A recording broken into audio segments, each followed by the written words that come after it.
poll tax, Thatcher's gift that keeps on kicking the poor.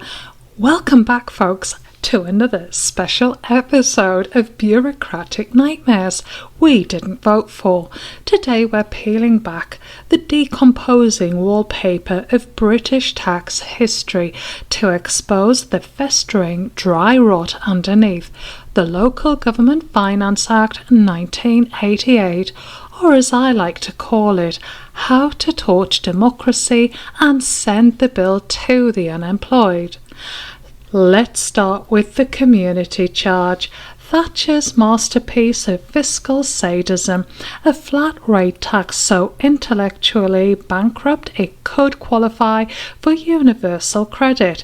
Imagine charging a millionaire in Mayfair the same as a single mother in Sunderland, then pretending it's a fair system.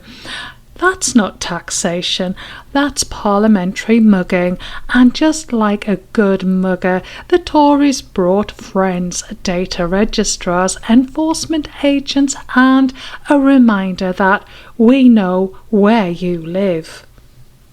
Oh yes, the register, a lovely Orwellian touch, don't you think?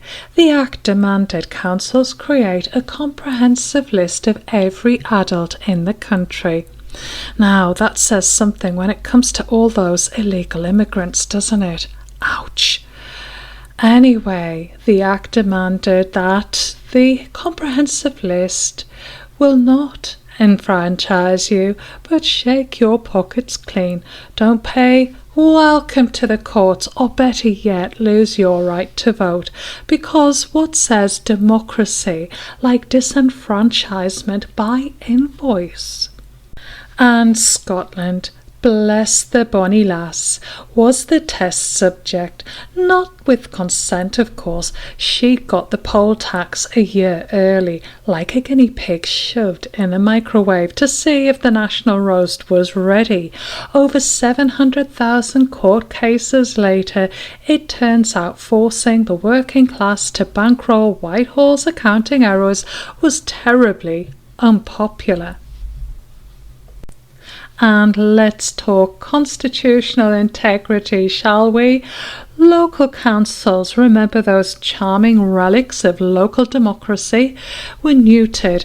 The Act handed the Treasury a giant pair of scissors to cap local spending, leaving elected councils little more than glorified paperboys delivering bad news.